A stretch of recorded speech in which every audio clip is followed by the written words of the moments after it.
The knife slipped from my hand and clattered onto the kitchen tiles. For a moment, I didn't even hear the sound because his words were louder, sharper, crueler, crueler. "Mom," Daniel said over the phone, his voice calm, almost bored. "You're just my walking wallet." The phone grew heavy in my hand, as if the black screen had turned into a brick. My ears rang.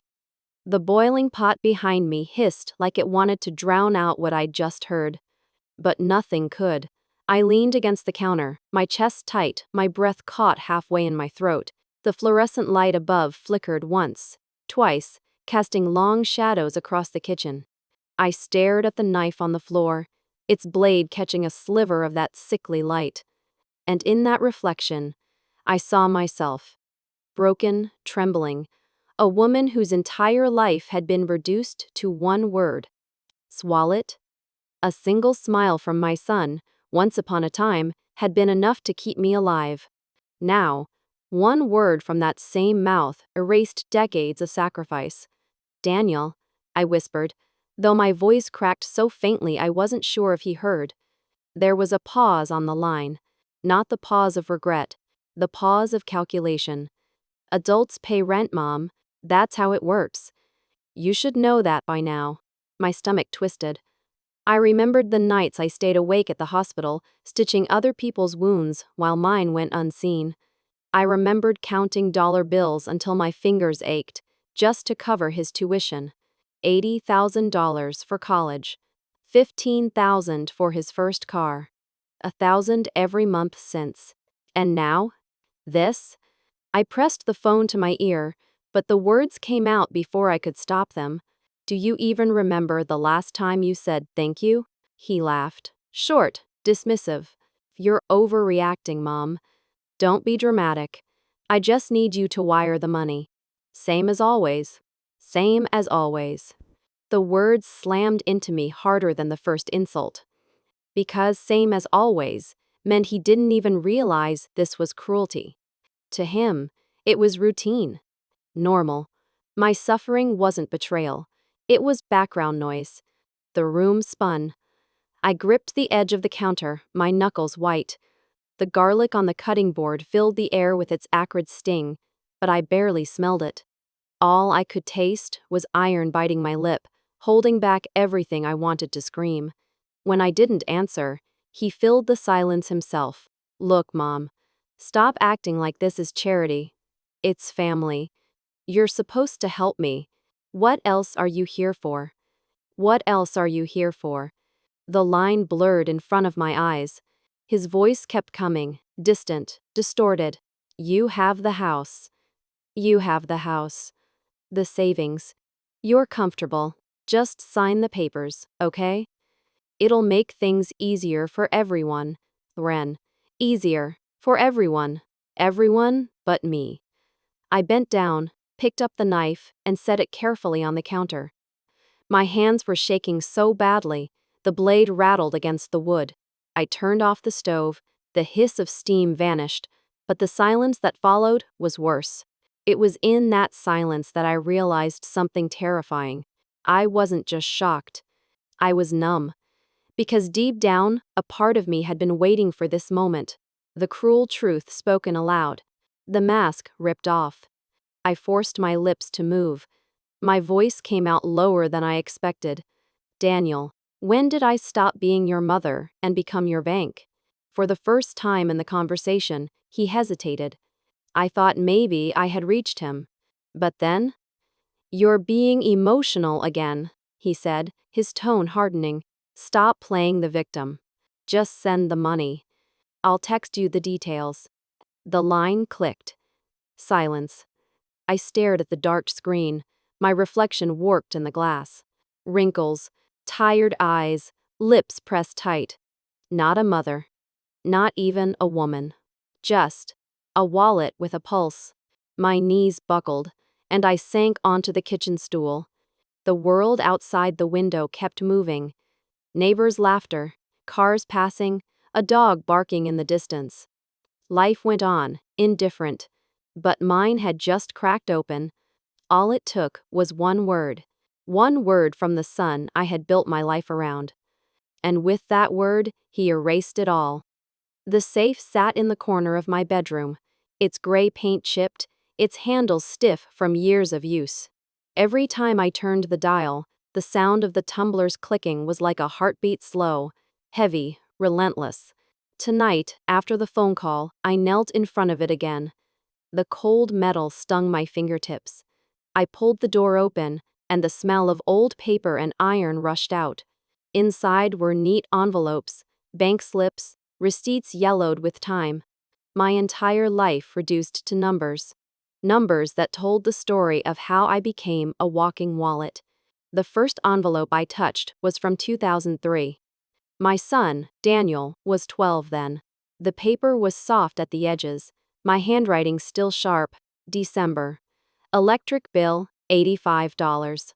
Paid in cash, saved receipt in plastic bag. I remembered that night. My fingers numb from the cold rain as I clutched the bill, slipping it into a bag so it wouldn't dissolve before I got home. Daniel was asleep on the sofa when I returned, his chest rising and falling. I tucked the receipt into the safe and whispered to myself, "One more month done." For 20 years, I worked the night shift at the hospital. 12 hours on my feet, 3 breaks if I was lucky. I cleaned wounds, held hands, sometimes held the last breaths of strangers. My own body screamed for rest, but every paycheck had a destination. Dollars stallers in A, 200 each month, wired straight to Daniel once he went to college. That was on top of the $80,000 I signed in loans and savings for his tuition.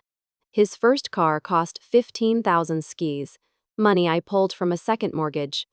I can still see the keys glinting in his hand, his smile wide. "Thanks, Mom," he said then, his voice warm. That smile was worth the sleepless nights, I told myself. That smile was everything. The safe grew heavier each year, though it never moved an inch. Inside were hospital pay stubs, tuition receipts, car loan payments, even grocery slips. I kept everything. I thought one day Daniel would open it, see the stack, and realize my mother bled for me. But he never asked. He never wanted to see. There were smaller moments, too. Moments that felt ordinary at the time, but returned to me now like tiny knives. Like the day he was 16, and I rushed home late from a double shift, still in my scrubs, bleach staining the cuffs. I handed him $20 for a school trip. He frowned, nose wrinkling. "God, Mom, you smell like chemicals." He snatched the bill and walked away.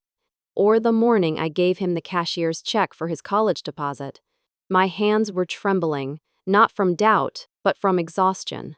He took the envelope without looking at me, his eyes already on his phone. "Cool, thanks." No hug. No glance. At the time, I brushed it off. Teenagers. Busy. Distracted. I told myself he was just shy with gratitude. That deep down, he loved me. I see now, those were the cracks forming. I painted over them with hope. There were times I even celebrated my sacrifices, as if they were medals. I remember Christmas 2010, when the hospital handed out extra shifts. Everyone groaned. I volunteered. 40 hours straight, no sleep. My reward was a bonus check that went directly to Daniel's textbooks. I wrapped those books in shiny paper, set them under the tree. He tore the wrapping off, glanced once, and tossed them aside. "Can I get the new iPhone instead?" he asked. I laughed back then. I told myself it was normal. Kids want toys, not tools. But that night, as I placed the receipt into the safe, my chest ached. Still, I wrote on the envelope, "Merry Christmas, 1,200 textbooks, Daniel's future secured." Tops. I wanted so badly to believe it. The motif of the safe returned again and again. Every month, I'd kneel before it, slide in the evidence of another sacrifice, lock it shut with a sigh. It became more than storage. It was my confessional, my altar. Every click of the dial whispered, "This is love." This is proof.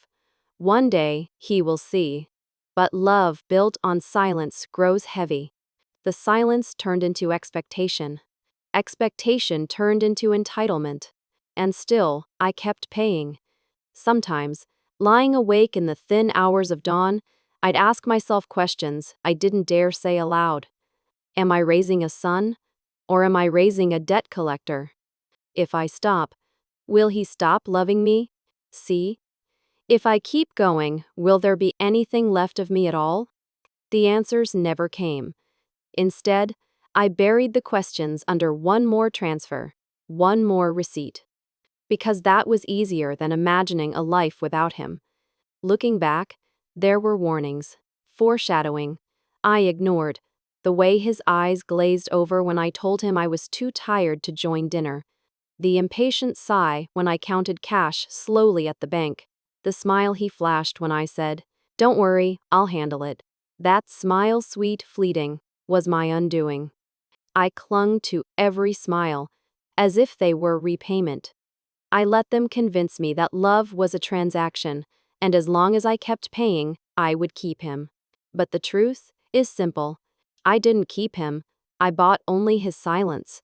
I run my hand now over the top of the safe. The paint flakes, leaving gray dust on my palm. For 2 decades, this box held the story of my devotion. But devotion without boundaries isn't noble. It's naive. I thought giving was enough.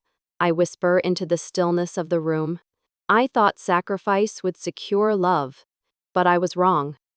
The words hang in the air like smoke, bitter and heavy. Because love built on money doesn't just vanish, it mutates. And tonight, I heard its final form in his voice. "You're just my walking wallet." The house was quiet that night, but my mind was not. The phone call had ended hours ago, yet Daniel's words clung to the air like smoke. Walking wallet. I could almost see the syllables floating above the kitchen counter, burned into the walls. I sat in the dark, only the laptop screen glowing in front of me. Its pale light turned my hands into bones. I had opened the banking page, as I had done every month for years, to prepare the automatic transfer. My fingers hovered over the keys, trembling. And then, something snapped. It wasn't a loud sound, just a small, sharp silence inside me, the kind that follows when something finally breaks, and you realize it has been cracked for years. I whispered into the stillness, "If I keep going, I will lose this house. If I keep going, I will lose myself." The questions rose, pounding against my chest, one after another. Is love worth erasing myself? CSAM. I a mother, or just a machine with a password? If he sees me only as money, then who am I when the money runs out? If I stop now, will I lose him, or will I finally find me? Each question hit like a gavel, harder, closer. My breath shortened. The cursor blinked on the screen, waiting for me to choose. My hands moved before my fear could stop them. I scrolled to the scheduled transfer, 1,200, recurring, first of every month.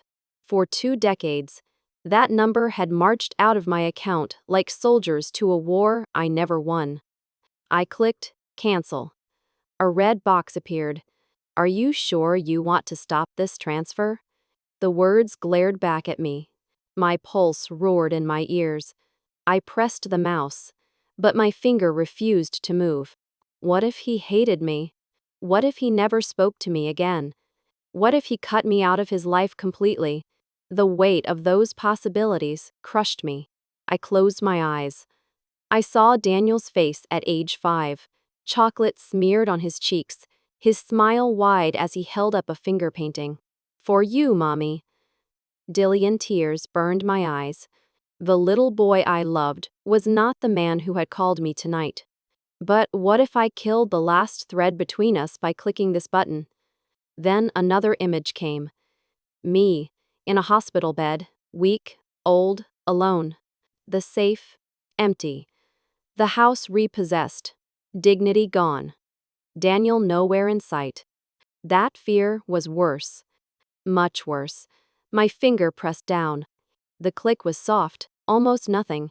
But in my chest, it thundered like a storm. The screen refreshed. The transfer disappeared. For a long second, I couldn't breathe.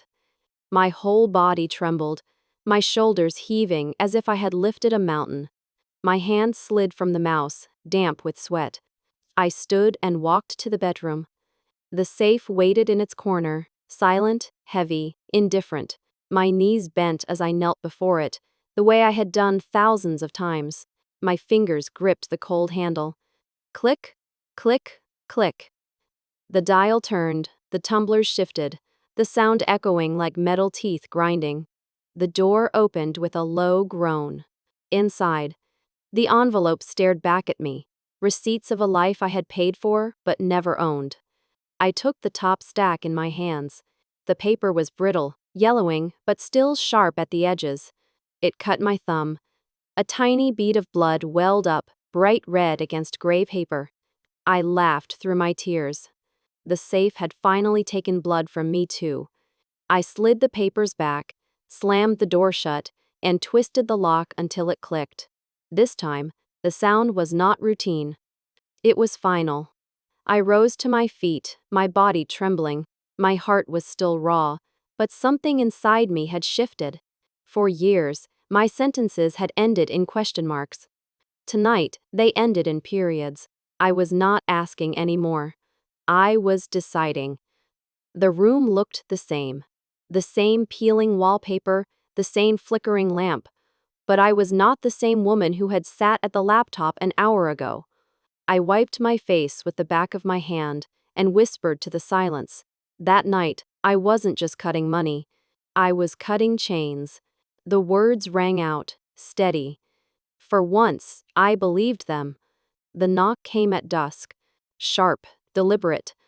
Not the gentle rhythm of a neighbor. Not the hurried beat of a friend. This knock carried intent. I froze in the hallway, clutching the dish towel in my hand. The house smelled of chamomile tea, though the cup on the coffee table had already gone cold. Through the frosted glass of the front door, I saw two silhouettes. My heart recognized them before my mind did. Daniel, and his wife, Claire. I opened the door, and the chill of evening slipped past them into the house. "Mom," Daniel said, his jaw tight. No kiss on the cheek. No warmth. Just business. Claire followed, her heels clicking on the hardwood. She carried a slim folder, cream-colored, tucked under her arm like a weapon. The living room felt suddenly smaller, as if the walls had leaned in to listen. We sat. Or rather, I sat. Daniel stood, pacing. Claire placed the folder on the table with exaggerated care, the way a dealer lays down a winning hand. "Margaret," she began, her tone syrupy, "this really doesn't have to be hard. We just want what's best for everyone." I looked at the folder. My hands twitched against my knees. "What's inside?" She slid it across the table. The papers fanned slightly, neat black letters marching across crisp white. Legal language, authorizations, transfers. "Just sign it," Claire said, her voice soft. "It's easier." Something in me stiffened. I lifted my eyes to hers. "I carried you," I said, my voice lower than I expected. "Not your greed. I won't sign my soul away." Daniel scoffed. "Mom, don't be dramatic." He shoved his hands in his pockets, rocking back on his heels. "This is for efficiency. You don't want to deal with bills and accounts forever, do you? Let us take care of it." "Take care," I repeated. The words tasted bitter.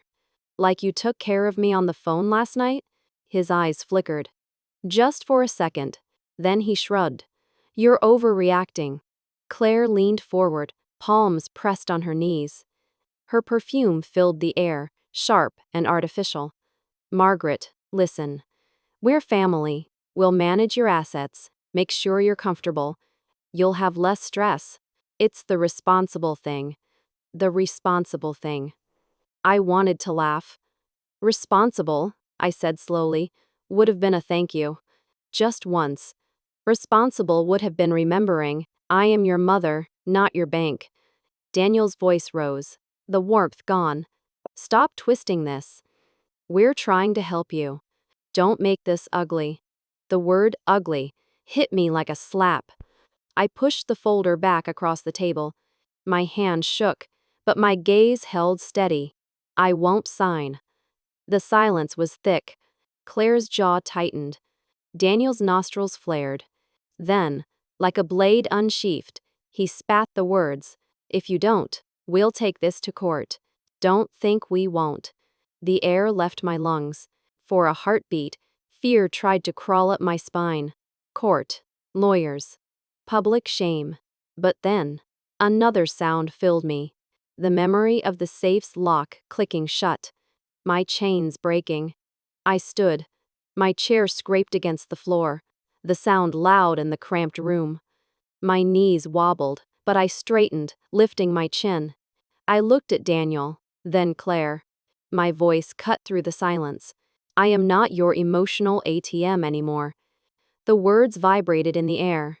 My chest burned, my throat raw, but my spine held. For the first time, I was not pleading, not apologizing, not explaining. I was declaring. Daniel blinked, stunned for a moment. Then his face hardened. He grabbed the folder, snapped it shut. "You'll regret this," he hissed. Claire rose, smoothing her skirt with deliberate calm. "We'll be in touch," she said coldly, as if addressing a stranger. They walked out. The door slammed. The house shook, then fell silent. I stood in the middle of the living room, breath ragged. My hands trembled so violently, I pressed them to my chest to still them. The folder's ghost still lay on the table, though they had taken it with them. The teacup rattled as the vibration of the slam faded. I sank into the chair, my body heavy, my heart wild. For a long time, I stared at the empty space where the papers had been. My hands would not stop shaking. But inside that trembling was something new, something hot. Fire. They had left me in a room that suddenly felt both hollow and holy. For the first time in years, it was mine. I was afraid.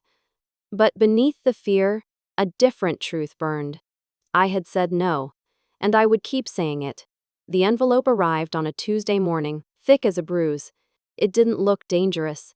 Cream paper, a tidy window showing my name. But my fingers shook as soon as I touched it. I stood by the mailbox with the winter sun flashing off the metal lid, and for a second I thought, if I don't open it, it isn't real. Then I heard Mrs. Caldwell's screen door squeak across the street, felt her gaze comb the air like a rake. I slid my thumb under the flap. Summons.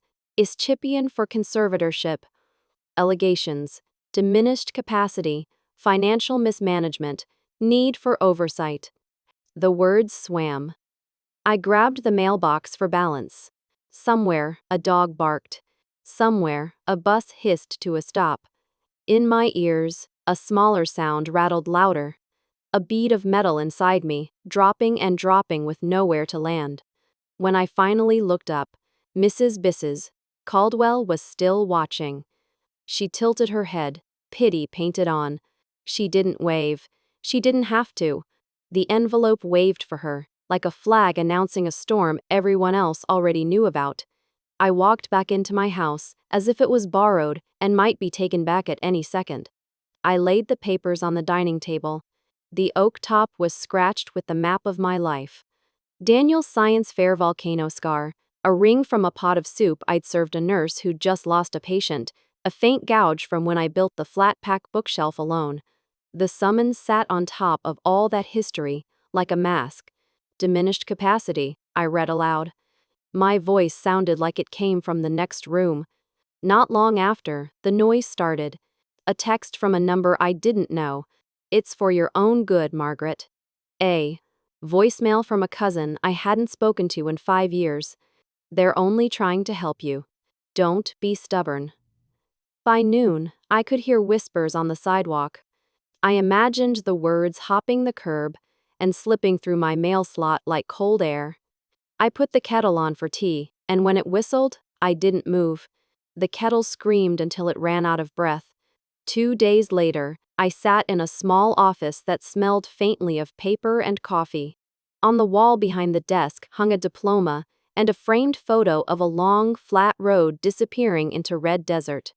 The man across from me wore a navy suit and a tie, loosened a quarter inch, as if he didn't believe in strangling. "Jonathan Reed," he said, extending his hand. "Call me John."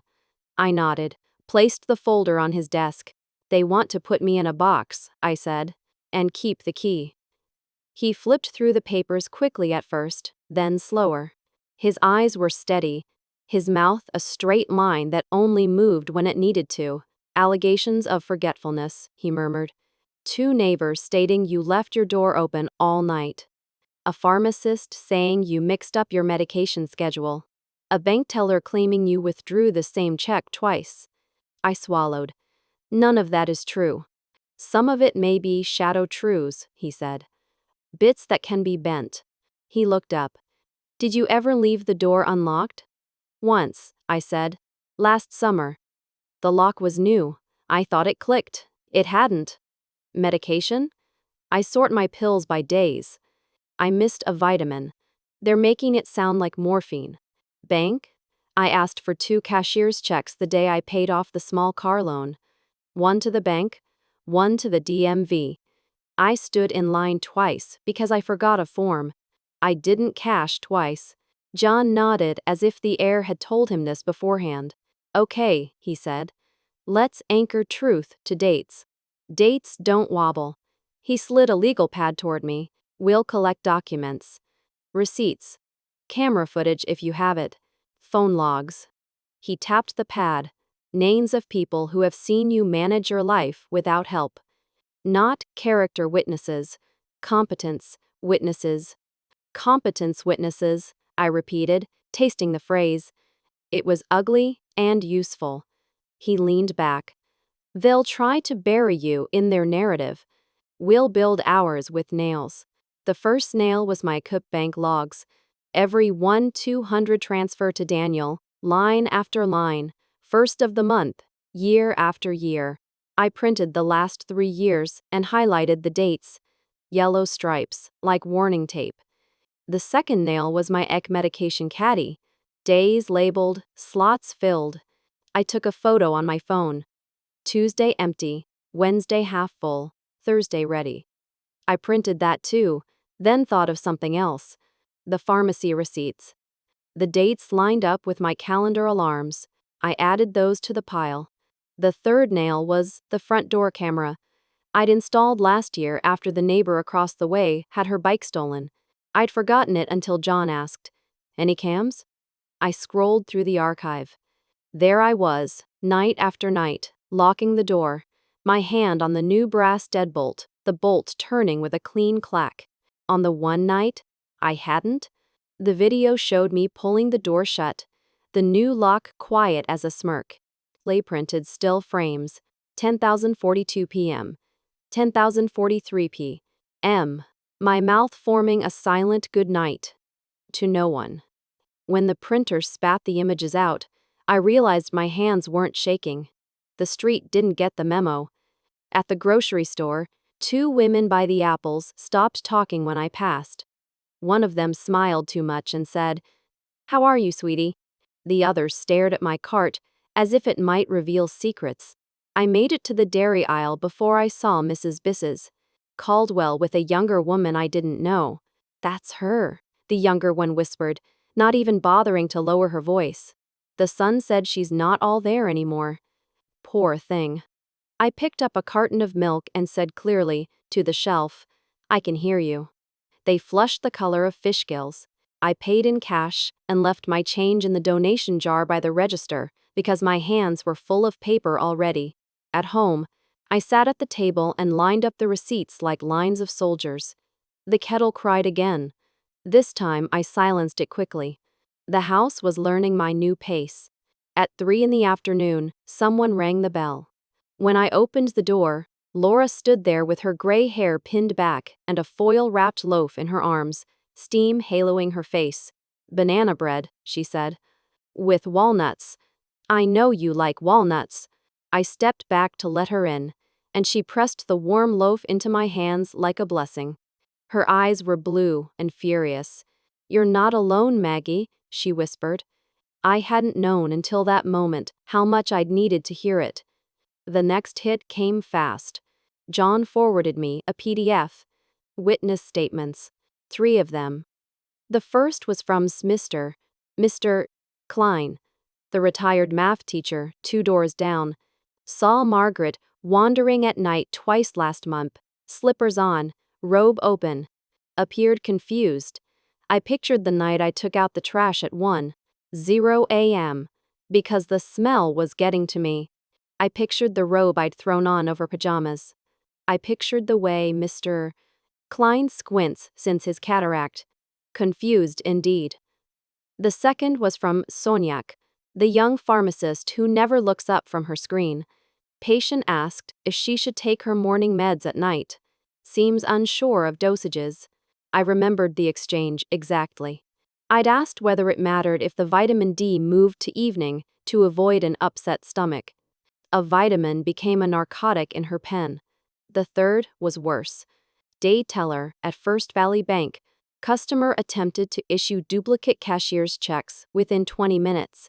Raised voice when corrected. ICA pastors. I saw it again, my second trip to the counter after running home for the VIN number, apologizing for wasting their time. I remembered the teller's chipped pink nail polish, and the way she chewed her gum.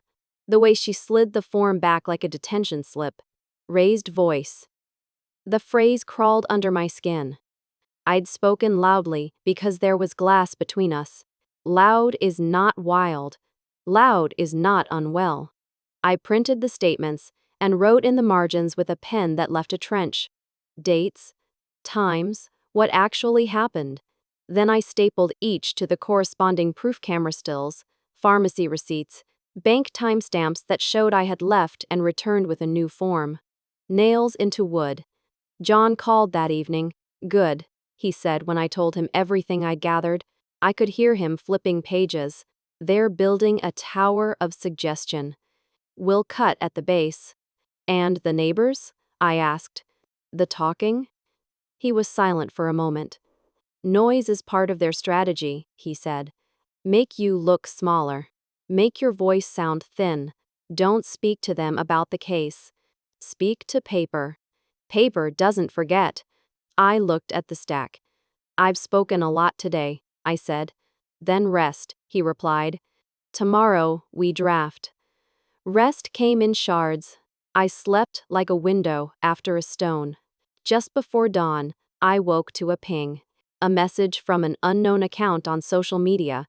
A post, full of pastel fonts and moral sweetness, from Claire. When family refuses help, sometimes you have to do the hard thing, out of love. The comments were knives wrapped in flannel. "You're so strong. It takes courage to step in. Praying for you and your MIL." I scrolled until my eyes hurt, then threw the phone onto the couch as if it were hot. On the coffee table, the banana bread sat like a small sun. I cut a slice and ate it standing up, hands sticky, crumbs peppering the petition. I laughed when a walnut stuck to Exhibit A. "Sorry," I told the paper. "You've had worse on you." We met again at John's office at 10. He had annotated the petition until it was a hedgehog of flags. Yellow tabs for dates. Blue for contradictions. Red for what he called performative concern. The place's Daniel's attorney swaddled a blade in the word cod. Near. "Read this line," he said, pointing.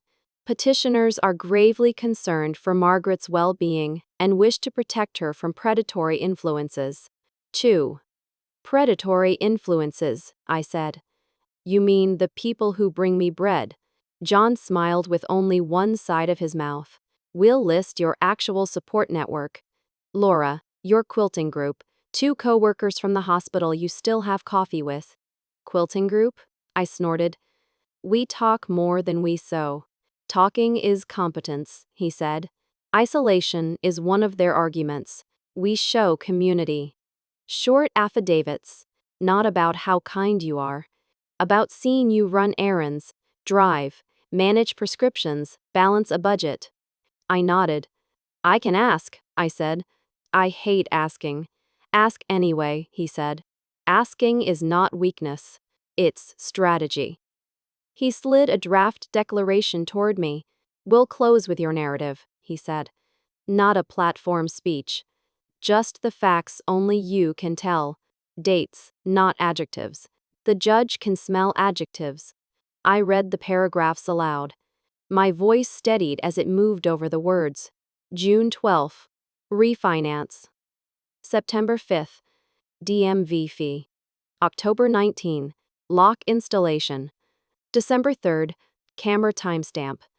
My life turned into a calendar that refused to be rewritten.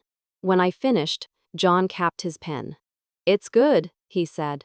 It's clean. He paused. It's you.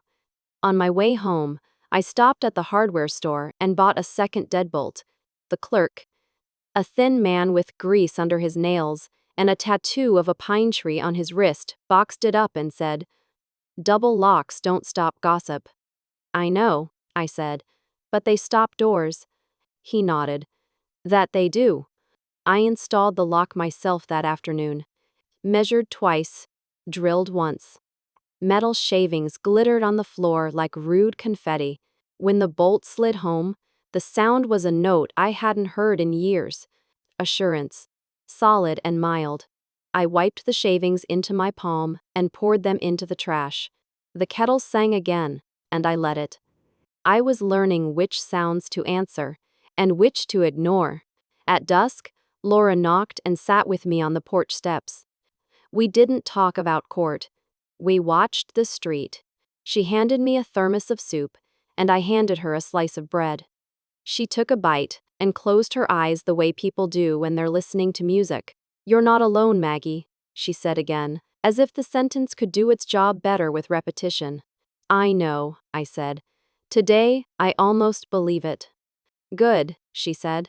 Tomorrow you can believe it again. The next morning, another envelope. This one thinner, meaner, supplemental evidence. Inside were photocopies, my handwriting on sticky notes, torn from my fridge.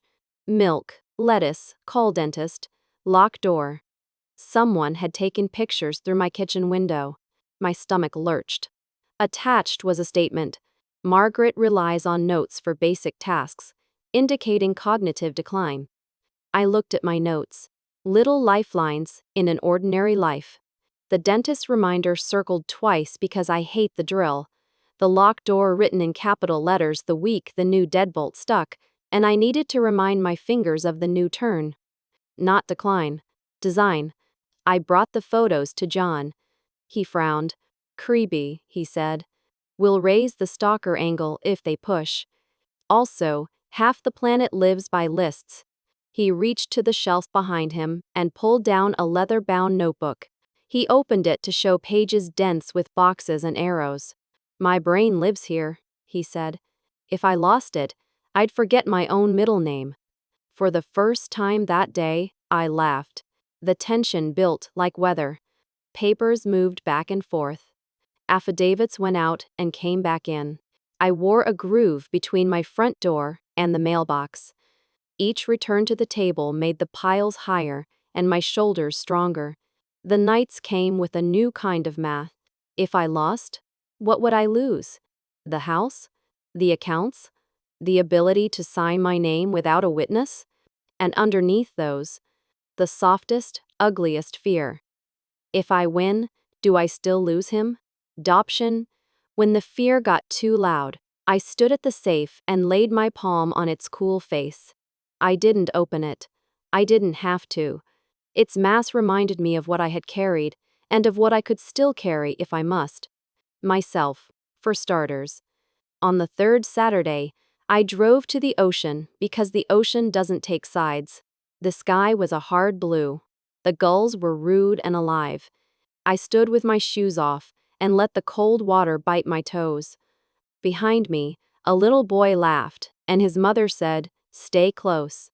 I didn't turn around. I let the words float over me like the original language. When I got home, A message waited on my machine. Daniel's voice. Tight. Mom, you need to stop this. We're trying to save you from yourself. I pressed the button again, then again, as if the repetition would reveal a hidden track where he said, I miss you. It didn't. I deleted the message and stood in the kitchen until my feet understood the floor again. At our next meeting, John spread our deck on the conference table. Evidence in squares, logic in lines. Here's their play, he said. Paint you as fragile, benevolent intervention. We counter with competence, respect for autonomy, pattern of manipulation by petitioners, and a timeline that shows the sudden concern coinciding with your canceled transfer. He tapped the bank log. January 1st. Cancellation. January 5th. Petition filed. That's not care. That's cause and effect. Will the judge see it? I asked. If we show it, cleanly, he said. Judges are human, but they worship sequence. He slid a final page to me. Read this last line, he said. I read. I am asking the court to recognize my capacity to choose, including my capacity to choose boundaries with my own son. My mouth went dry. Boundaries looked different in type. They looked like something that could stand up. John capped his pen. There's one more question you need to answer before we go further, he said. Not in court now. Answer it for yourself. What question? If you win, he said gently, what do you want your life to look like the day after? I stared at him, then at my hands. The answer fluttered somewhere near my throat, but refused to land. I had been fighting so hard not to lose what was mine that I had not pictured having it. I left his office with the question folded in my pocket, like a tiny map without street names. That evening, Laura knocked again. 2 short taps, 1 long. Code. I opened the door and found her in her old coat, hair messy from the wind. She held no bread this time. She held my gaze. You're not alone, Maggie, she said. I know, I said, but tell me. I hesitated. If I win, what then? She smiled, slow as a sunrise. Then you learn to spend something you've saved your whole life. What? Yourself. We stood there in the doorway, the night pressing its ear to our conversation. Behind Laura, the streetlights hummed. Far off, a siren sighed and forgot what it was chasing. I leaned against the doorframe, palm on the new deadbolt, feeling its cool head steady under my hand. Tell me, I asked the quiet, the house, the future that now had a seat at my table. What exactly will it cost me to keep my freedom? And am I finally ready to pay in something other than money? It happened by accident. Late one night, I went to the kitchen for water. The house was quiet, except for the clock above the stove, its second hand dragging like a limp foot. I reached for the cabinet when I noticed Claire's handbag slouched on a chair. She had left it there after visiting earlier, claiming she wanted to smooth things over. Something inside the bag glinted in the dim yellow light. Not jewelry, not metal. Paper. A corner of photocopy, crisp and white, jutting out. I don't know what made me pull it. Instinct. Suspicion. Maybe the silence whispered for me to. I slid the sheet free. The moment my eyes fell on it, my throat locked. It was a spour of attorney formation. My name printed in block letters. My assets listed line by line. House, accounts, even my car. At the bottom, a signature. My signature. Except it wasn't mine. The letters curved clumsily, like a stranger imitating my hand after watching it only once. The G in Margaret drooped like it was drunk. The W in Wilson was too sharp, too young. I froze, the paper cold against my fingertips. The clock ticked again. Each second hammered my skull. They forged me. They didn't just betray me, they buried me on paper. People, if this goes through, I lose everything. I pressed the sheet flat on the counter, leaned closer. The ink had smudged in one corner, as if rushed. My pulse pounded in my ears. The room seemed to shrink, the walls closing in, the yellow bulb above flickering. I whispered into the kitchen's stale air. "So this is how low you'll go." My voice was steady, but my hand trembled so violently I thought the paper would tear. I should have felt only terror. And I did. At first. Because what if this got filed tomorrow? What if by the time I woke, the court already had it? My house? My savings gone? Locked behind their signatures and lies. But then another feeling rose, hotter, sharper. Fury. Pure, clean fury. For years, fear had kept me quiet. Fear of losing Daniel. Fear of being unloved. Fear of being alone. But fear burned away under the heat of rage, leaving something harder. A question seared through me. If I let this pass, am I still alive, or just a ghost in my own house? I gripped the page tighter. The edge sliced my finger, a thin line of red welling up. I pressed it to my lips, tasted iron. The sting ground at me. This was real. The wound, the forgery, the betrayal, and reality demanded a response. I folded the paper slowly, slid it back exactly where I found it. Let her think I hadn't seen. Let her believe her secret still slept. But inside me, something had awakened. I went to the bedroom, opened the safe. The dial turned beneath my fingertips, each click a gunshot. The door groaned open, and I stared at the neat rows of receipts, logs, statements. Proof. Years of proof. My fear whispered, "It won't be enough." My fury answered, "It will be more than enough if you use it." ATC. I pulled out the folders, spread them on the bed. Hospital pay stubs, bank slips, camera stills. My life, cataloged. I had been archiving my sacrifices all these years to prove love. Now, I would use them to prove truth. The papers rustled like wings, ready to fly. The clock struck midnight. The house was silent, but my head throbbed with noise. Daniel's laughter on the phone, Claire's sweet venom voice saying, "Just sign it, Margaret. It's easier." No, not easier. Never easier again. I paced the room, the forged signature flashing in my mind like a neon sign.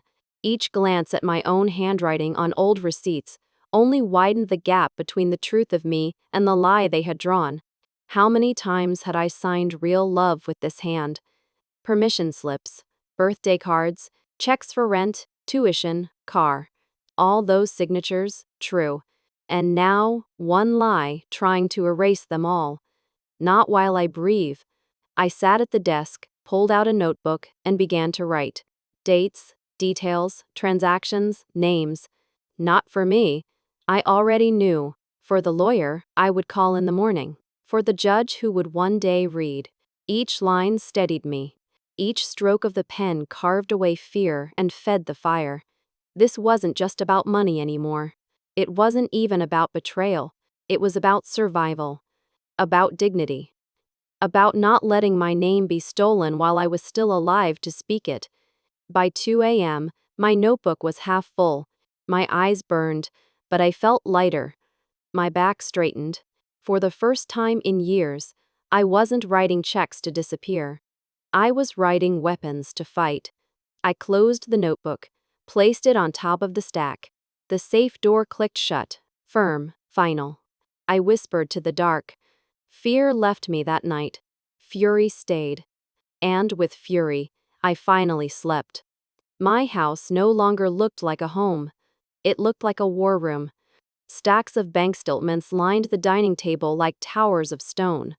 Notebooks with curled edges spread open, their dates and notes shouting louder than memory. Camera stills, receipts, photocopies, all weapons now. The air smelled of ink and old paper. I ran my finger across the top page of my bank ledger. 1,200. Transferred on the first of each month, regular as heartbeat. Every line proof of my devotion. And now, my defense. For years, I had hoarded these papers as if they were trophies of sacrifice. Tonight, I understood them differently. They weren't memorials. They were ammunition. Jonathan Reed sat across from me, sleeves rolled up, glasses perched low on his nose. He looked less like an attorney and more like a craftsman shaping wood. He tapped the pile gently, as if testing its weight. "The truth has your back, Margaret," he said. His voice was calm, unhurried. "Walk with it. Don't embellish. Don't defend. Just tell it. Dates, actions, choices. The facts are stronger than any story they can spin." I nodded, clutching my pen like a dagger. But my voice. I hesitated. "What if it shakes?" He smiled faintly. "Let it shake. A trembling truth is still the truth. But practice will steady it." He pushed a page toward me. "Start here. Pretend I'm the judge. Tell me why you canceled the transfer." My throat tightened. I stared at the printed date, January 1. The night I pressed cancel, my finger hovered over the paper the way it had hovered over the mouse. I swallowed. Because, because I couldn't keep bleeding out. "Again," John said. "Cleaner. Shorter." I inhaled, looked him in the eye. "Because if I hadn't stopped, I would have lost not just my money, but my life." This time, my voice didn't break. At home, I stood in front of the mirror in my bedroom. The light above buzzed faintly. My reflection stared back. Tired eyes, hair pulled back, blouse wrinkled from hours of paperwork. I pressed my palms against the dresser and said aloud, "Your Honor, I have managed my own finances for over 20 years. I paid tuition, mortgages, utilities. I kept receipts. I tracked dates." My voice wobbled. My eyes darted away. I forced them back. "Your Honor," I tried again, "I am not incapacitated. I am capable. I am deliberate. And I will not surrender my freedom under a false signature." The second time was stronger. I tried again, and again, until the words filled the room, until my reflection no longer looked like a woman pleading, but like one declaring. I remembered all the times I had stayed quiet. When Daniel wrinkled his nose at my bleach-stained scrubs, when Claire dismissed my Christmas gifts as practical, when neighbors whispered "poor thing" in grocery aisles. Silence had been my shield. Now silence was a shackle. No more. I lifted my chin in the mirror. The tremor in my hands was still there, but my gaze no longer ducked. Laura stopped by the next afternoon with a bag of apples and her unflinching eyes. She glanced at the table piled with documents and whistled. "Looks like you're building a fortress," she said. "A fortress, or an arsenal," I replied. She put the apples down and touched my shoulder. "Both." We sat together, sorting. She highlighted dates, I stapled receipts. Sometimes we didn't speak for minutes, just the sound of paper moving, scissors slicing, highlighters squeaking. It felt less lonely that way, like soldiers sharpening blades side by side. When we paused for tea, Laura lifted her cup and said, "They may have forged your name, but they can't forge your voice. Make them hear it." The quilting group surprised me on Saturday. 3 women arrived with folders of their own, affidavits already signed. Short, simple statements. I have seen Margaret drive to and from meetings. OSHs, HHA. I have spoken with her about complex patterns and bills without confusion. She participates in group decisions clearly. They stayed only half an hour, but their presence lingered long after the door closed. Proof not just of competence, but of community. Even Mr. Harris, the grocer, signed a note. Margaret shops weekly, pays in cash or card, and always corrects me when I miscount her change. He grinned as he handed it to me. "If they doubt your math, they've never argued with you over tomatoes." For once, the gossip on the street didn't crush me. It fueled me. For every whisper against me, I now had a voice beside me. Nights became rehearsals. I recorded myself reading statements, then played them back. The first recordings made me wince, thin voice, pauses, breaths too fast. But by the fifth, the tone had changed. Firmer. Rounder. I marked the sentences that mattered most, circled them in red. Equal C. I canceled the transfer on January 1. CX Torti. The forgery is not my handwriting. Del all. I have lived independently, managed my assets, and can prove it. Tomic Sockheit. I drilled them until they came out without hesitation, as natural as breathing. Each sentence felt like a blade polished smooth. On the eve of the hearing, John called one last time. You've done the work, he said. You've sharpened your sword. Tomorrow isn't about winning every word. It's about standing. I whispered, what if my knees give out? They won't, he said. Because you'll remember this. The truth has your back. Walk with it. That night, I stood in front of the mirror one last time. My reflection met my eyes without flinching. The lines on my face looked different, not just age, but armor. I lifted my chin, squared my shoulders. My voice came out steady. Sure, Your Honor, I am not rehearsing excuses. I am rehearsing courage. For the first time in years, I believed myself. The courtroom smelled like cold dust and lemon polish. Light slanted in from high windows, thin and pale, turning the suspended motes into slow, drifting witnesses. The judge's bench rose above us in dark wood. The bailiff's shoes clicked like a metronome on the tile. Wooden pews waited. Ribs of a great, quiet animal. To my right, a wall clock ticked with the seriousness of a heart monitor. My chair creaked when I sat. The armless seat made me feel naked. Across the aisle, Daniel didn't meet my eyes. Claire's mouth was a straight red line, the kind a child draws when they've decided a picture is finished. Black robes, stiff collars, folders squared at sharp angles. The air itself seemed ironed flat. When the bailiff called the room to order and the gavel struck once, the sound didn't just echo. It stung. This wasn't the kitchen anymore, not the hallway with pictures on the wall. This was a stage with lights that made every flaw visible, and a microphone for every lie. Their attorney rose first, sleek silver tie, voice dialed to concern. He introduced the petition with words that wore soft gloves over hard knuckles.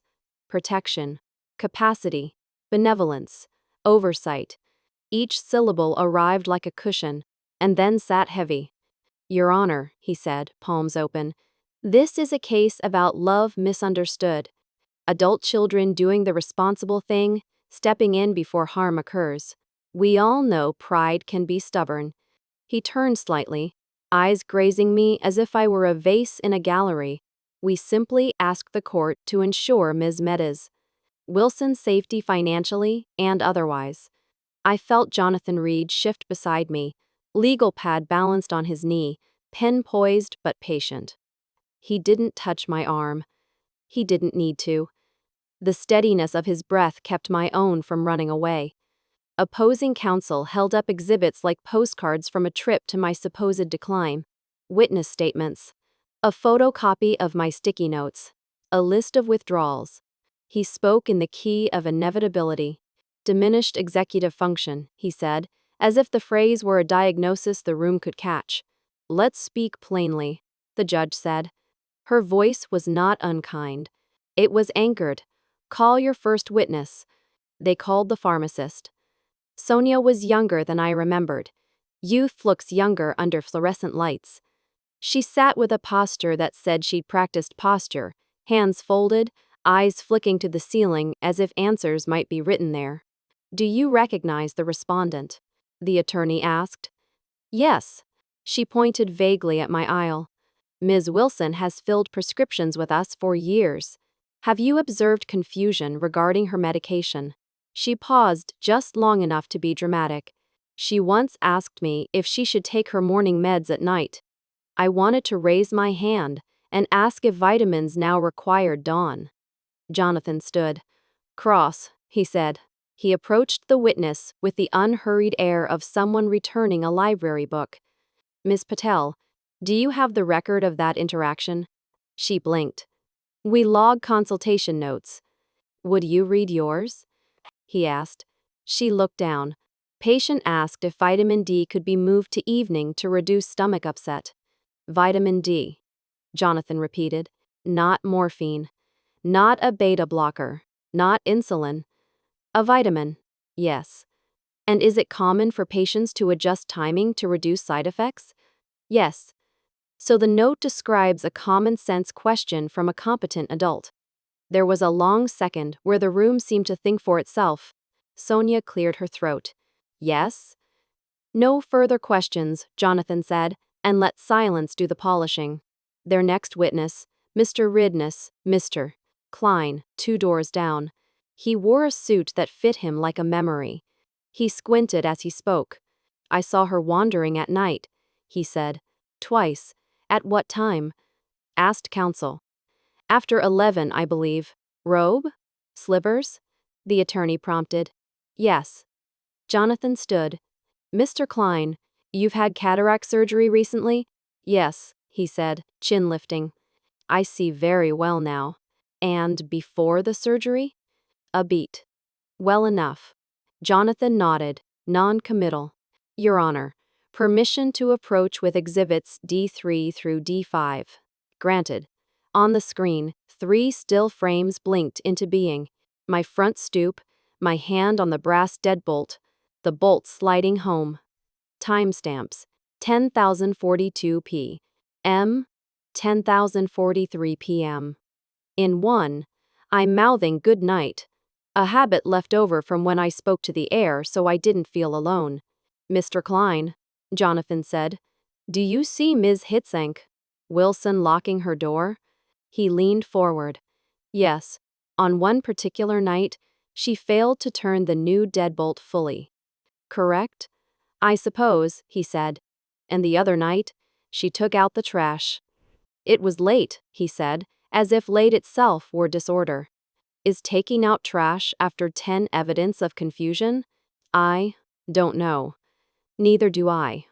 Jonathan smiled with half his mouth again. No further questions.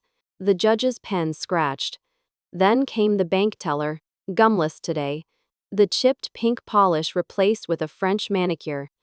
She raised her voice, the teller said, recounting the day of the double cashier's checks. It was disruptive. Did she scream? No. Use profanity? No. Throw anything? No. What did she say? The teller glanced at her attorney. She said, I'll be right back with the VIN. I'm sorry to waste your time. But, loud. Jonathan rose without rising.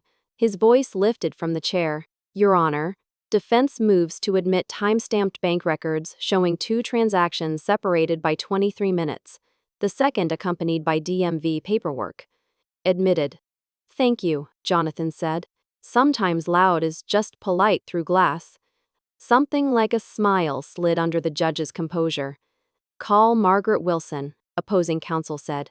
Too soon, the way a fisherman jerks the line before the hook is set. My stomach dipped. Jonathan's knee steadied. I stood. The oath was a ritual I respected. I spoke the words without rushing, tasted each. Truth, whole, nothing but. They fit. The attorney approached with a careful frown. Ms. Wilson, do you acknowledge you rely on notes to remember tasks? I rely on systems, I said. Notes are one of them. So is a calendar. So is a camera. So is a lock. Do you forget things? I'm 62, I said. I forget song lyrics and where I left my glasses. I don't forget who I am. A murmur rose and fell like a small wave. He pivoted. You canceled the transfer to your son on January 1st. Yes? Why? I looked at the judge, not at him. Because if I kept paying, I would lose not just money, but myself.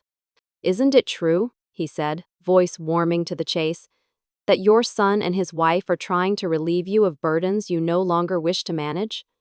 If relief were their goal, I said, it wouldn't be attached to my signature forged at the bottom of a power of attorney. The room held its breath. He flinched a degree. You allege a forgery. I discovered a photocopy in my daughter-in-law's bag, I said quietly. My name written like a mask. Is that exhibit before the court? Jonathan stood. It is, Your Honor. DD 12.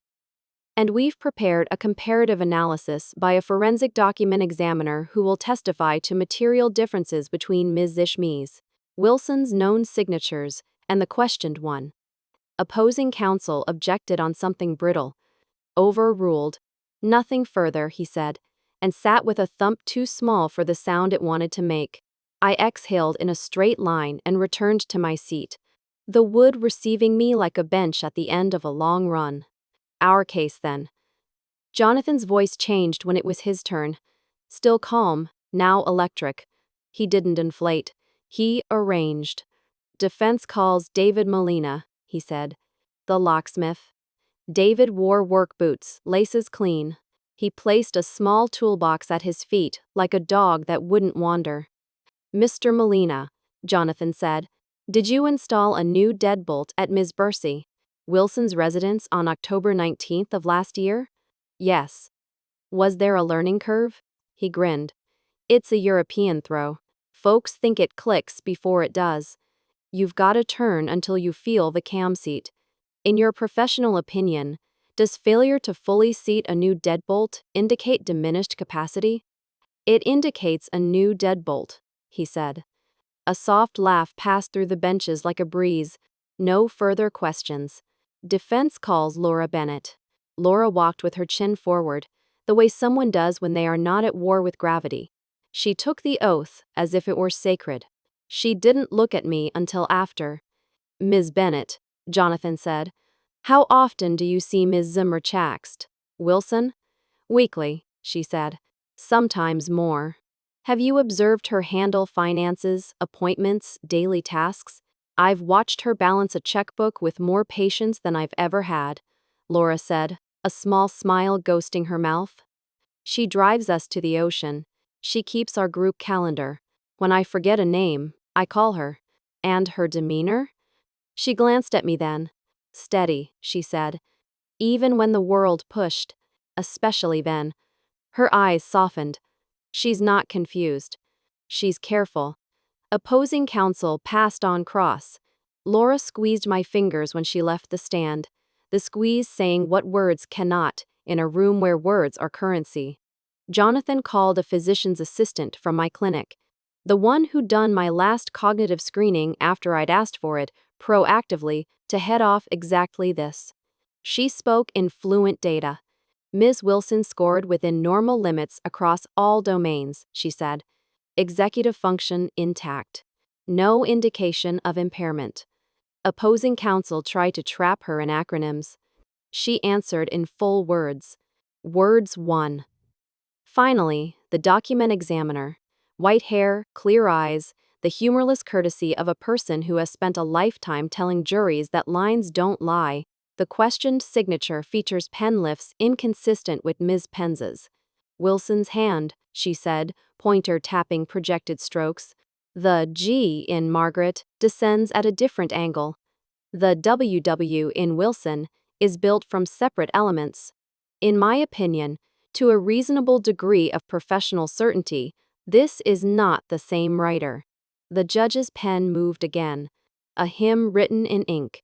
It should have felt like a rout. Evidence stacking. Their case thinning. But then they called their last witness, Daniel. He took the stand with a practiced sigh, the posture of a man regretting necessity. He looked good. My boy always looks good in rooms that ask to be charmed. He didn't look at me as he raised his hand. Why did you file this petition? Their attorney asked. Because my mother is vulnerable, he said. She gets overwhelmed. He paused, selling sincerity. She shouldn't have to worry about money. I want to make sure she's safe. He turned toward me then, finally, and for a moment, my ribs remembered what it was to hold a baby against a storm. Do you love your mother? The attorney asked. Of course, he said. So gently the words almost didn't leave a bruise. I'm grown up now. It's my turn to take care of her. Something pressed hot behind my eyes. Love can imitate itself so well. Jonathan stood. His face was a careful plane. Mr. Wilson, Do you recall a bank transfer scheduled for the first of each month in the amount of $1,200? Yes, Daniel said. A family arrangement. When did that transfer stop? He swallowed. January 1st. When was this petition filed? January 5th. Was your concern for your mother's capacity lower on December 31st than on January 2nd? That's not fair, Daniel said, heat changing his tone. You're twisting this. We we were already worried. You just, what? Jonathan asked, voice still geography flat. We just needed her to understand that adults pay rent, he said, and the sentence fell like a confession. Silence is a teacher. The room learned quickly. No further questions, Jonathan said, as if he were done dusting. Daniel stepped down. He did not look back. My chest felt cored out. I folded my hands so I wouldn't reach for him and mistake the courtroom for a cradle. Respondent may testify, the judge said. Jonathan nodded at me. Not a push. An invitation. I stood. The wood of the witness stand was warm from 100 other palms. Ms. Wilson, Jonathan said. No theater in it, just air and need. Tell the court what you want. I looked at the judge. At the flag. At the clock that had measured every humiliation since morning. Then at my hands, which had signed checks and permission slips and birthday cards, and once, long ago, wrote a name on a birth certificate. I want my life, I said. Explain lives for the court, he said gently. I swallowed. My throat didn't close. I wake up, I said. I balance my accounts. I drive myself to the store. I take my medicine at the right times. Vitamins in the evening so they don't upset my stomach. I lock my door. I manage my safe. I ask for help when I need advice, not permission. I let my gaze steady. I am not perfect. I am not young. But I am not incapable. Words gathered behind me, faces, evidence, the hum of community that had followed me into this room. I gave life, I said, and felt my spine align, not license. Money can be replaced. Dignity cannot. I let the sentence hang until it stopped shaking. Jonathan nodded. Nothing further. I stayed in the stand a second longer, breathing. Then I walked back to my seat. The floor did not tilt. Closing arguments came and went, like weather you've already dressed for. Their attorney tried to rewrap the blade with cotton. Jonathan unwrapped it again and placed it gently on the judge's bench. Dates, signatures, locks, neighbors, pills, bread. The story told itself because truth, when lined up properly, is its own narrator. The judge removed her glasses and cleaned them with a square of cloth. When she spoke, her voice held both steel and water. This court is not in the business of punishing aging, she said, nor of rewarding entitlement dressed as care. She looked at me, then at Daniel, then down at the orders she had written. The petition for conservatorship is denied, she said. The court finds the respondent competent to manage her own affairs, and the court cautions petitioners that misuse of legal processes to gain control of another adult's assets is a serious matter that may be subject to sanctions. The gavel lifted. For a heartbeat, I saw my safe, and the day I'd learned how to turn the dial until the tumblers knew who I was. The gavel came down. The sound was more than wood meeting wood. It was a door closing on a burning room. It was chains dropping like old necklaces to the floor. The gavel didn't just hit wood. It broke my chains. The room released air. A chair scraped. Papers shuffled. Somewhere, a pen snapped. I didn't move. I let the verdict settle into bone. Jonathan's hand hovered, then rested on the table near mine, not touching, anchoring. You stood up, he said softly. The rest followed. Laura's breath found me from the third row, the shape of a laugh trying to be a sob. I turned enough to catch her eyes. They were wet and furious with joy. Across the aisle, Claire whispered something to Daniel. He kept his face aimed at the exit sign. The sight cut and didn't bleed. pain without panic. I understood suddenly the difference. As we filed out, the hallway seemed wider than when we'd entered. The fluorescent lights were still unflattering, but they did not flatten me. Every step had weight I was allowed to carry. Outside, the day had brightened the way days do when you've been underground too long.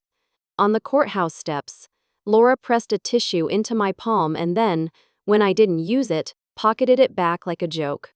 Jonathan shook my hand. I held it 2 beats longer than is customary. "What now?" he asked. I looked past him toward the street, where a bus sighed and remembered its route, where a woman pushed a stroller and a man held a coffee as if it were the morning's only promise. The sky had that impossible blue you don't trust until it stays. "Now," I said. I go home. I make tea. I sit at my table and let the papers be papers again. Not weapons, not proof, just a life recorded, not defended. "And after tea?" Laura said, half daring me. "After tea," I said, and felt the sentence lift like a curtain. "Maybe I walk to the ocean." We stood there, not triumphant, but clean. In the distance, a gull laughed like something had finally gotten funny. I held the laughter in my chest until it turned into breath. I let it out slowly. The day did not give me back what I had lost. It gave me back what I had given away. My name. My key. My voice, unshakable even when it shakes. I touched the banister as we descended, wood warmed by the hands of strangers who had survived their own verdicts. Freedom didn't make me lighter. It made me exact. And when my shoe hit the last step, I knew the next part wasn't about winning anymore. It was about living like a person whose chains had been broken where everyone could hear it.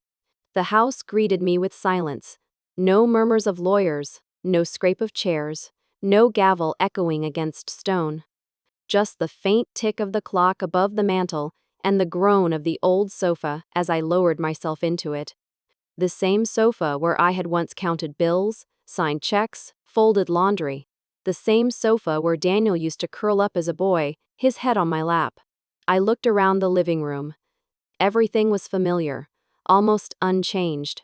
The curtains hung limp in the afternoon light. The framed photographs still smiled from the walls. Yet nothing looked the same to me. Victory in court had stripped the room bare, left it echoing. I whispered into the empty air. I won. But am I truly free? The words floated up, found no answer, and settled back down like dust. I closed my eyes and saw it again. The judge's face, firm and clear, the words, "Petition denied." I remembered the gavel falling, the sudden release of breath in the gallery. Strangers smiled at me. Laura squeezed my hand. Jonathan gave me a nod. That was the sound of victory, loud, public, undeniable. And yet here, in my living room, victory was quiet. Too quiet.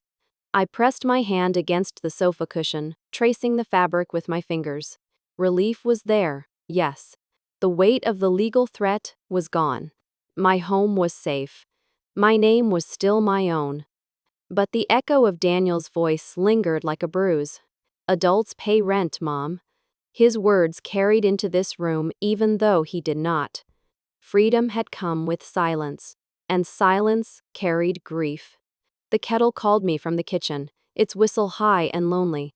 I rose slowly, the trial still in my bones, and poured water into my favorite mug, the one with a chipped handle I could never throw away.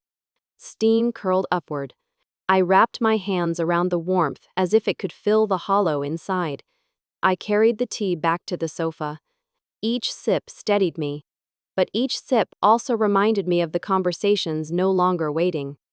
No one would come through the door asking for dinner. No son's laughter would bounce off these walls. No footsteps would rush down the hallway. Winning meant keeping my house.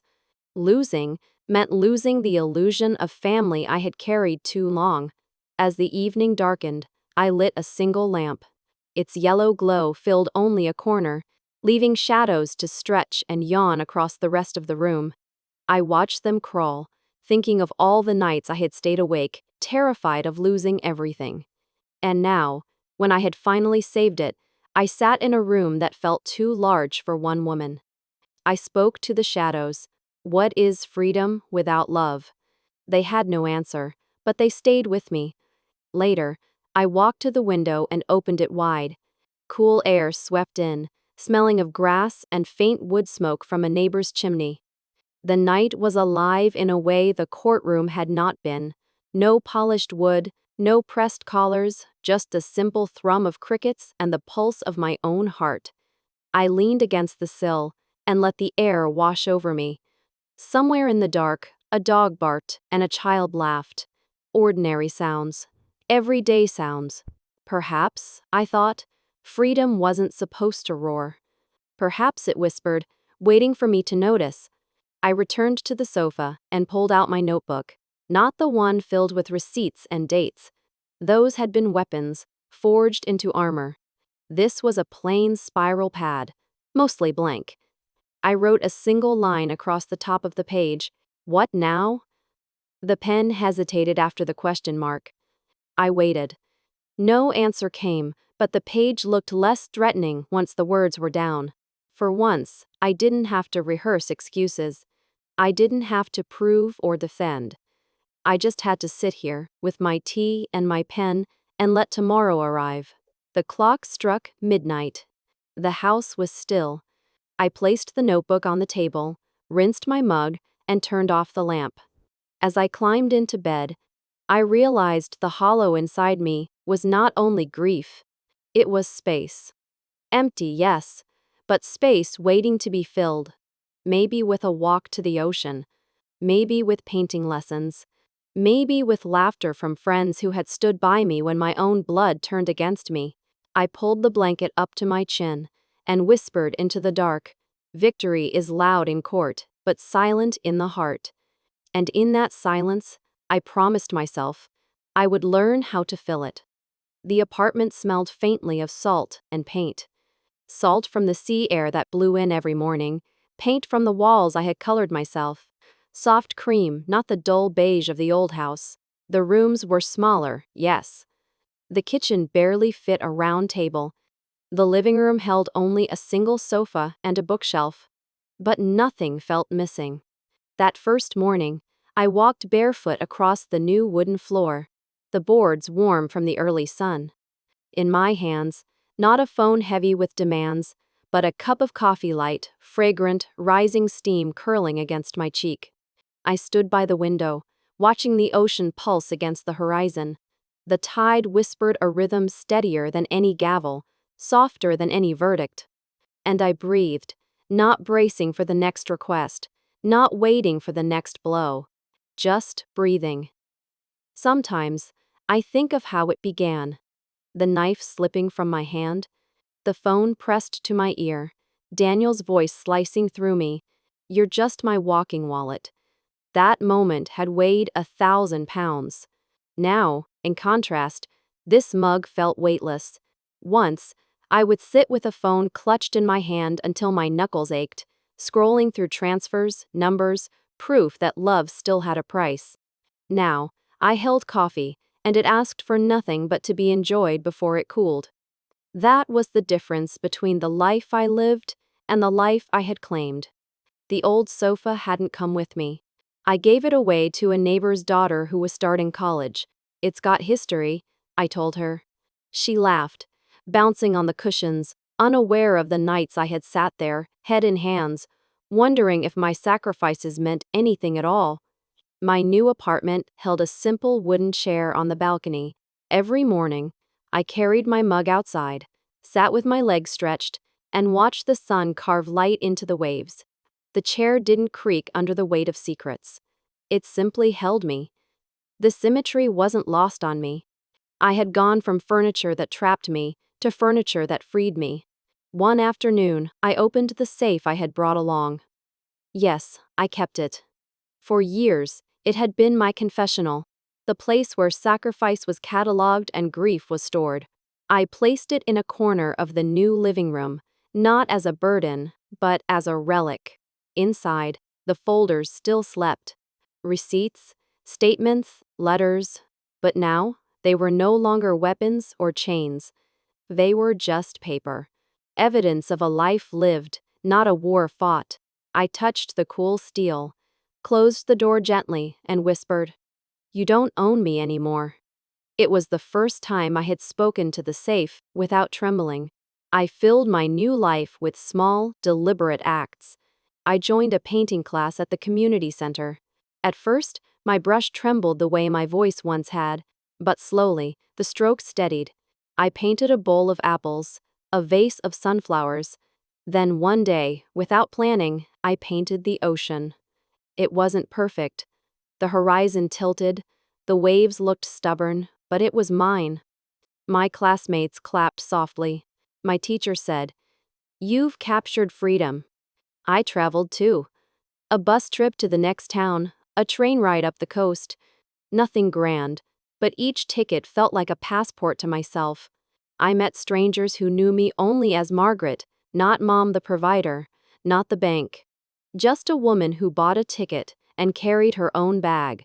And in the evenings, I planted flowers on the balcony. Marigolds, petunias, a stubborn little rose bush. Their roots clung to the soil with determination I understood. Each bloom was proof that beauty could grow even in small boxes high above the ground. Occasionally, shadows still visit. I catch myself waiting for the phone to ring, waiting for the sharpness of Daniel's voice, waiting for the old reflex to apologize. But the calls no longer come. The silence is no longer hollow. It's space. And space can be filled with music, laughter, or simply the steady sound of the sea. I do not wish Daniel harm. I do not imagine Claire repenting. They walk their road, I walk mine. What I know is this: I will not erase myself again to buy their smiles. One evening, Laura came over with banana bread, the same as she had during the darkest days. We sat on the balcony, watching the sun set into the sea. She sliced the loaf, handed me a piece, and said, "Feels different now, doesn't it?" "Yes," I said. "Back then, bread was survival. Now, it's just sweet." We laughed. We ate. And when she left, I didn't feel abandoned. I felt accompanied, even in her absence. I keep a notebook still, not filled with receipts or rehearsed testimony, just fragments of thought, lines that arrive like visitors. On one page, I wrote, "Dignity is not negotiable." A. On another, A.S. Silence can be peace, not punishment. And one night, as I locked the door, a lock I turned without fear, I wrote the line that felt truest of all. For once, the only password I needed was my own name. I don't know what tomorrow holds. Maybe more classes, maybe new trips, maybe just another morning with coffee and the ocean. That is enough. Because the future no longer belongs to petitions, forged signatures, or demands dressed as duty. It belongs to me. I step out onto the balcony, barefoot, coffee warm in my hands. The sky opens wide, endless and blue. The tide rises and falls, steady as breath. And for the first time in decades, I rise and fall with it, light, unburdened, free. Thank you. If you are reading these words, it means you walked with me through every heavy silence, every slammed door, every gavel strike. It means you sat beside me in the courtroom, and then on the balcony where I finally sipped coffee without fear. Thank you for walking this road with me. I am Margaret Wilson, once a walking wallet, now the keeper of my own key. I want to ask you one thing.